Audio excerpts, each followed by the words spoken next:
You're welcome back. Let's take you to Sudan now, which has been embroiled in a vicious civil war for nearly 18 months, during which women and girls have been at severe risk of sexual violence. Factions of the ruling military junta fell out over a path back to democracy, and the Sudanese army have now launched a major offensive against their rivals, the paramilitary Rapid Support Forces. The UN has said that Sudan is home to one of the world's biggest humanitarian crises, with 150,000 people killed and 10 million displaced. The BBC's Barbara Plett Usher has been given rare access by the army to the front line of reports from the city of Omdurman. Sudan is at breaking point.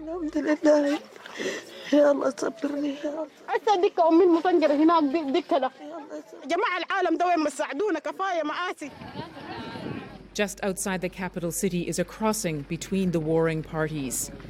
These women have come out of RSF territory. They carry bags to buy food and also tales of horror.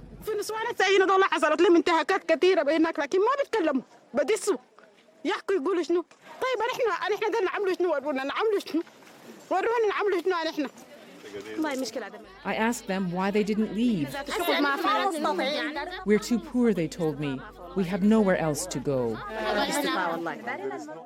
Almost a year and a half of civil war has destroyed parts of this city and other areas of the country. One of the fiercest battles took place here in Omdurman market. It was the largest market in Sudan, but you can see the level of destruction now. Over several months of intense fighting, the army defeated the RSF in these streets. But the capital is still an active war zone, and diplomatic attempts to end the wider conflict so far have failed. We were escorted at all times by the military, who took us to the front line. Both sides are accused of war crimes, the RSF more so than the army, charges they deny. I spoke with the commander leading the latest operation.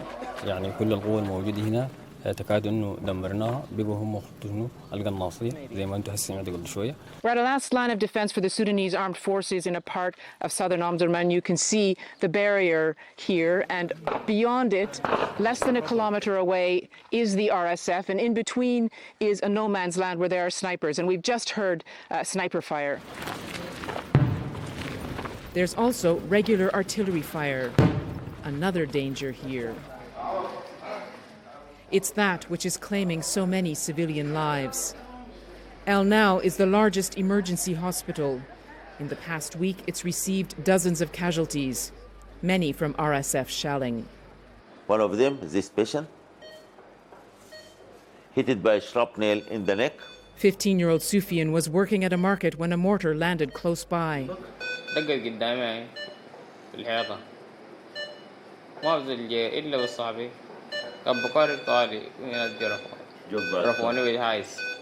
He's now paralyzed from the neck down. Sufian's mother had asked him to leave the market shortly before the attack.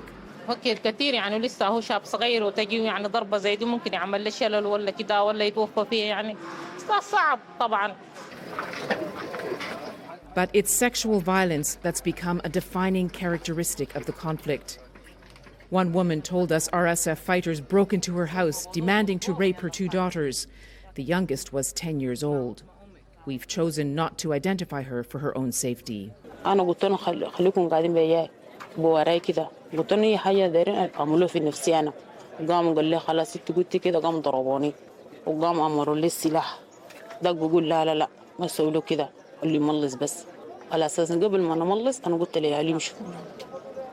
Then one of the men raped her.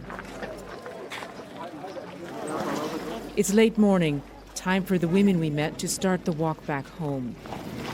For as long as this war goes on, they have no choice but to return to its horrors.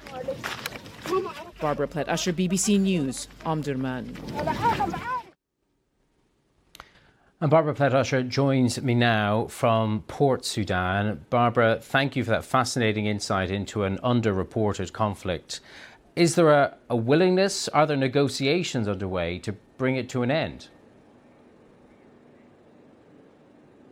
There have been various negotiation attempts to get a ceasefire. The most recent one started in mid-August, led by the U.S., also trying to get better humanitarian access while the war went on. So that was a second goal.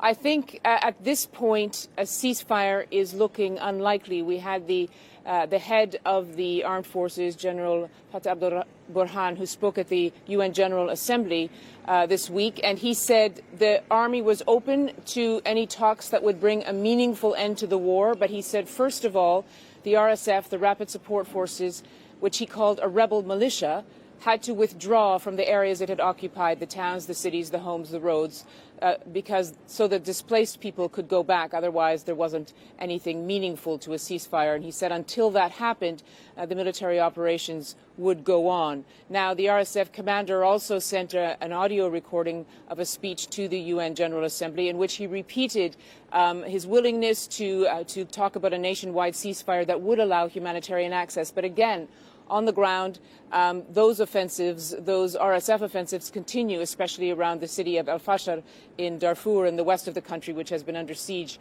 for months. So the situation is not looking promising. Perhaps there might be some movement towards getting better humanitarian access in the midst of the fighting. But frankly, the conditions that have created it, although you might be able to alleviate the worst of the hunger crisis, the conditions that have created is really fueled by the conflict. So at this point, it seems very unlikely to me that the RSF would be willing to pull out of its positions in order to facilitate a ceasefire, and that is what the army is saying is its absolute position. And just help us to understand a bit better the challenges that there are for humanitarian workers trying to help civilians. What do they need to be able to do more? Well, they need more money because the UN has asked for $2.7 billion for aid, and it's a very small part of that has been funded. But the key thing is what they need is access, because where I was, the report you saw, that was army-controlled areas. But the worst of the humanitarian crisis is in RSF-controlled areas, and there isn't really much access to it. The army had closed one of the key border crossings for aid trucks. It said that they didn't want that crossing to be used to smuggle weapons. And so there's been a lot of pressure put on the army, as well as the RSF, which has been blocking aid too. For example, has not allowed any aid to get into Al-Fashar. And there you have the worst of the hunger crisis. That is where the UN has declared there is famine. So in these talks that the US has been leading, there was an agreement to open these corridors, at least temporarily.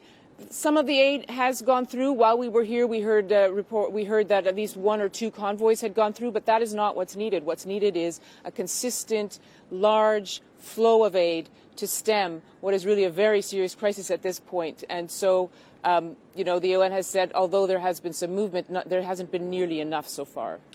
Barbara Plett Usher reporting from Sudan. Thank you for that. We're back to